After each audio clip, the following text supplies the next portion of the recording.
12, 11, 10, 9. Ignition sequence start. 6, 5, 4, 3, 2, 1, 0. All engine running.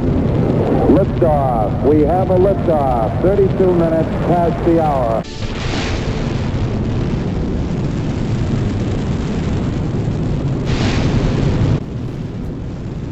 Mission Control, it's me, Captain Missani, and I'm here exploring an expansive part of outer space. But I'm here not only to talk about outer space, but I'm here to talk about the element of art space. Because the element of art space can refer to a couple of different things. First, it can refer to negative and positive space, meaning the space that either an object occupies, being positive space, or the area around the object and in between the objects, which is called negative space. It also can refer to the feeling of distance and depth. Now, artists use many different techniques to show or give the feeling of space within their artwork. Let's take a look at a couple of techniques that artists use to show the element of art of space. As I mentioned before, positive and negative space is a great example of the use of space in art.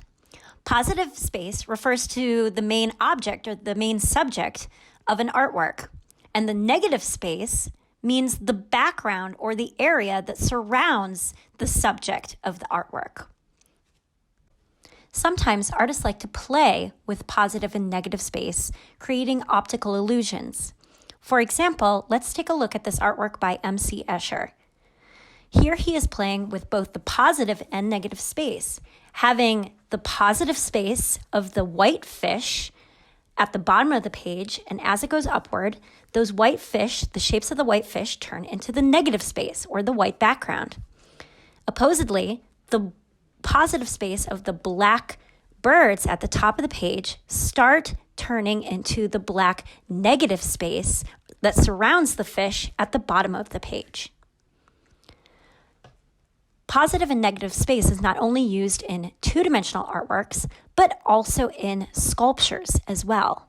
Let's take a look at these examples of artists who create positive and negative space with their three-dimensional artworks. Another way artists show space within their artworks is creating the feeling or illusion of depth and distance. There are many different techniques that an artist can use to create this illusion or feeling of space. One technique an artist can do to show space is overlapping your shapes. When you overlap your shapes, one of the shapes looks like it's in front of the other ones, creating the illusion of depth and distance. Another technique that an artist can use in their drawings to create the illusion of space is shading.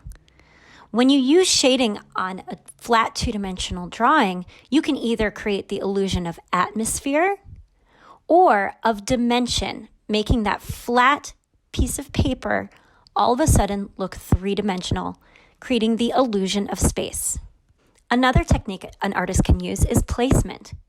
When an artist places figures or even objects around a picture plane, the negative space, or the space in between the objects or figures, all of a sudden becomes the environment, or the space that the people or objects occupy, thus creating the illusion of an atmosphere. Another technique that artists use is called relative size. Artists know the further away an object is, the smaller it will appear to be.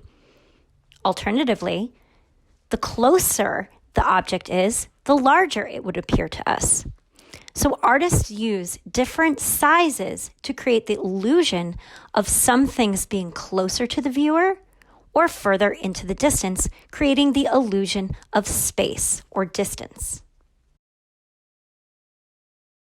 Another technique that artists use is focus. So they understand that anything that looks in focus or very crystal clear and highly detailed appears as if it's closer to the viewer, and things that look hazy and a little out of focus look like they are far away into the distance. Artists use both in-focused and out-of-focused backgrounds to create the illusion of space. The best example of a technique that artists can use to show the illusion of space is called linear perspective. Linear perspective allows artists to give the impression of depth by the property of parallel lines all converging in the middle at what's called a vanishing point in the distance. An example of this would be standing on a straight road, looking down the road, and noticing that the road narrows as it goes off to the distance, and everything starts getting smaller and smaller and leading up to one point way off into the distance. This point where everything kind of converges to is called the vanishing point. In order to show linear perspective, an artist can use one-point perspective, where there's only one vanishing point that everything's going towards and converging to. But also, artists can use what's called two-point perspective. In this type of perspective, you are viewing the object or scene so that you are looking at the corner of it. That means there's two sets of vanishing points and parallel lines converging to those two different vanishing points. It's a great way to show the corner of something. Wow, there are so many techniques that artists use to give that illusion of space or to show space. If you were to create an artwork, how would you show space?